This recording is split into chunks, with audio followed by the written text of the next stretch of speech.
What is the worst thing that can happen? We could die. I kept that thought to myself.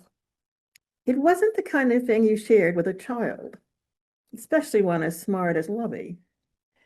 We rode in a crowded, smelly train headed for New York City, and neither of us was afraid of death. We'd seen too much of it creep up on those we loved. A sudden sore throat turned fatal, lungs bleeding beet red, bodies in death as blue as a jaybird. They called it Spanish flu, purple death, and a half dozen other names no proper lady said in public. 7 years ago, it came for Lovey's mother, Alveda, leaving her 5-year-old wailing and alone until my father picked her up and brought her home. A year later, it came for my mother, Laura, and my brother, Robbie, who would be the same age as Lovey is now. I knew Alveda from school. She was smart, sweet, too quick to smile, a girl who loved and let herself be loved too easily, which was how some folks claimed she got the baby in the first place.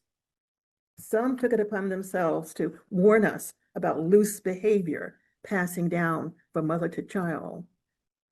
But there was nothing careless about Lovey. I've never seen a more serious child, one who rarely smiled and whose wide eyes always saw more than she let on.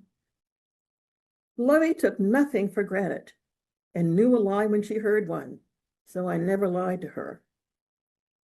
Her eyes were red now and stinging like mine from the fumes. Our car was filled with locomotive smoke, the price you paid for not having the money or status to sit in the front of the train. The conductor threw us a sour look when he glanced around the car. He was a thin, dour man who smelled like onions, and his pale skin had a yellowish hue. He stared hard at Lovey, probably wondering if she belonged up front, then gave a careless shrug and punched our tickets. I hate it when people look at me like I'm some kind of a jigsaw puzzle, Lovey muttered after he'd gone. I knew what she meant. She'd heard more judgments based on notions about her race and color than any 12-year-old should hear. We'd had this conversation before. Well, you do have unique pieces, I said, trying to lighten things up. Unique pieces? I'm a child. You're a grown-up lady. Can't you come up with something better than that? Lovey wasn't having it. Half the time I forget you're a child, and half the time I forget I'm a grown-up lady, I said, which was the truth.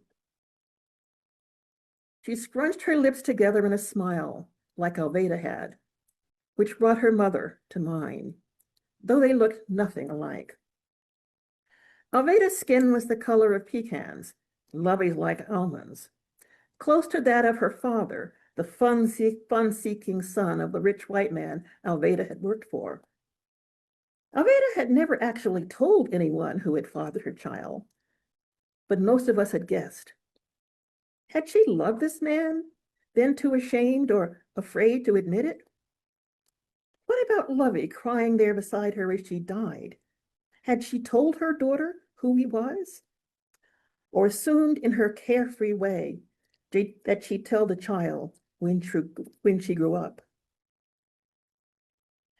I pulled out the crumpled letter stuffed in the butt of my handbag. I write to offer my condolences for the loss of your father, my dear cousin Robert. I live in a brownstone left by my late husband. I need your assistance and support as soon as you can come. Family is the only thing we have. Times are hard and getting harder for those like us. If you have never been to Harlem, now is the time to come. Everything is new and beginning, yet nothing is ever as it seems. It was signed Junetta Plum, the dear cousin of my late father, who he had never bothered to mention. And I would have remembered a name like that. Okay.